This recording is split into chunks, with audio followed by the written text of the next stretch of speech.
Бүгінгі сабақта сіздерге тағы бір құлпынайдың узорын көрсеткім келіп отыр. Ол үшін мен мына жерде қалған шоколадты осындай кондитерлік мешокқа құйып алдым. Енді оның ұшын кесетін боламыз. Ұшын қатты көп қылып кеспейміз, кішкентай қылып кесеміз. Қатты үлкен қылып кесіп жіберсеңіздер, сіздерде суреттеріңіз қатты қалың болып кетеді. Өстіп жазып көреміз, тексереміз. Егер де өте жұқа болса, онда біз оны тағы да кесеміз кішкене.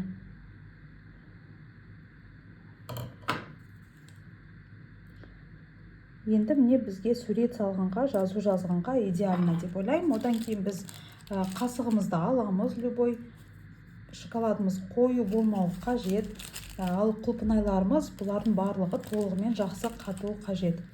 Енді мен кішкене шоколадты қолыммен өстіп, қолымның жылуымен өстіп жылытып алдым. Енді оны осы ненің сыртына салып көреміз.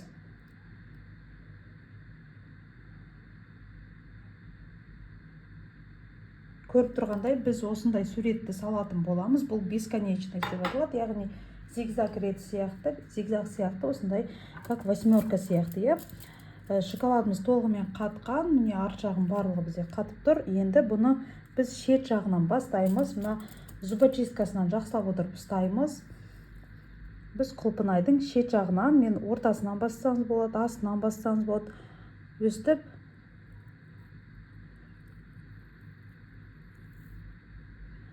суретті үзбей салатын боламыз. Қараңыздар, бұл жерде менде именно зубочистка құлпынайда жаман ұсталып тұрды, сондықтан ол қозғалып тұрды. Қазір мен басқасына көрсем, мына жерде более жақсы ұсталынып тұр. Шет жағынан бастаймыз. Құлпынайымыздың өзімізге ыңғайлы болу үшін былай ұстадық, одан кейін бұрып алдық и суретімізді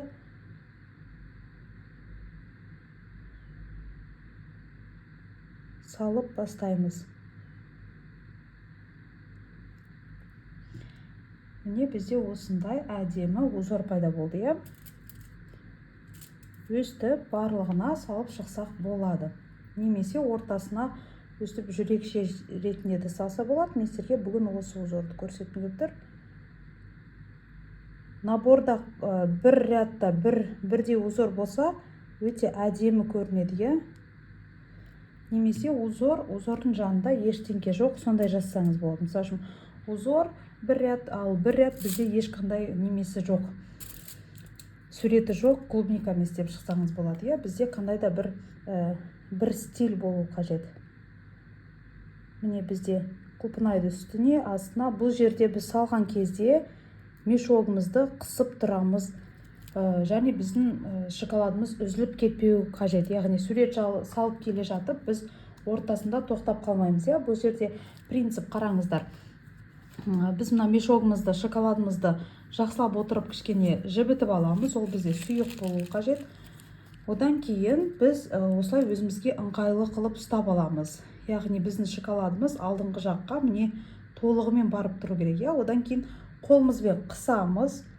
Міне қысып тұрғанда біз суретімізді өстіп сала бастаймыз. Яғни сол кезде бізде шоколадымыз 2-ге, 3-ге бөлініп кетпейді. Яғни бүйтіп салып келе жатып, бүйтіп салып келе жаттыңыз деке, одан шоколадыңыз бітіп қалды да, сіз тоқта қалдыңыз да, қайтадан оны бүйтіп итеріп ары қарай салсаңыз, уже сіздің узорыңыз әдемі болмай қалады. Қолыңызды үйрету үшін осындай қасықтарға немесе фольганың шет жағына жақсылап отырып өстіп суреттеріңізді салып, қолыңызды бір рет үйретіп алыңыз.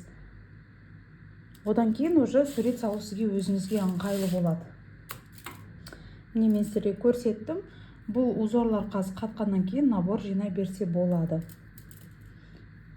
Құлпынайдың үстіне тағы да бір узор жасауды қазір сіздерге көрсетемін. Ол үшін біз тағы да ерітілген шоколадымызды осындай немеге салып аламыз. Кондитерлік мешокқа. Оның ұш жағын кесіп аламыз. Яғни бізге өзімізге сурет салуға ыңғайлы қылып кесіп аламыз. Қатты қалың емес, қатты жұқа емес болу қажет. Бізде бірінші осылай тексеріп алдым мен. Енді біз бұл жерде мешогымызды бұлай ұстамаймыз. Ручка сияқты біз бұл жерде бұлай ұстаймыз.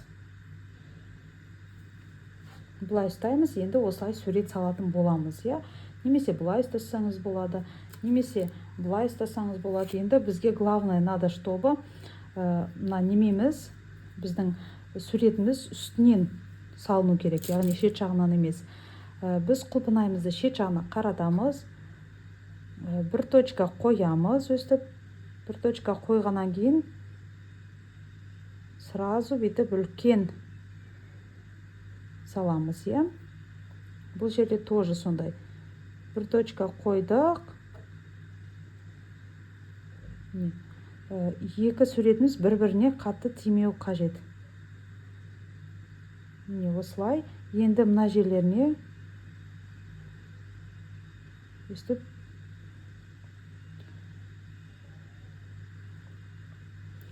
жағына точка қойып шығамыз. Қазір мен сіздерге басқасына көрсетейін, кішкене бұзылып кетті. Міне қараңыздар, біз немемізді осылай үстінен ұстап тұрмыз, кондитерлік мешогымызды. Құлпынайымыздың шет жағына бір точка қоямыз да, содан немемізді қысып тұрамыз. Айландырамыз, алдындағы жасаған узорлар сияқты. Енді екінші жағына да өстіп жасап айландырамыз. Біздің узорымыз бір-біріне тимеу қажет. Бұл жерде де осылай айландырамыз. Енді сүңгі жақтарына өстіп біз капелькаларды салып шықсақ болады.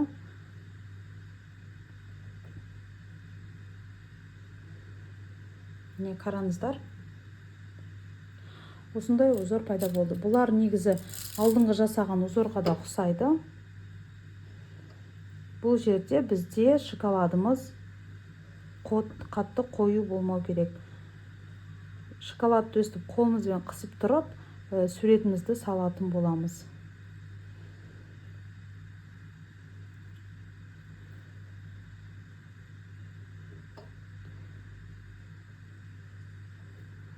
Қараңыздар.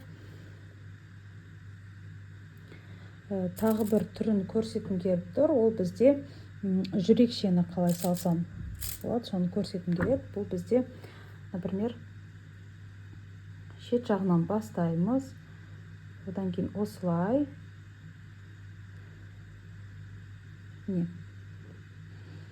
Осылай салса да өте әдемі болып шығады. Тағы бір узор, ол бізде басында осылай.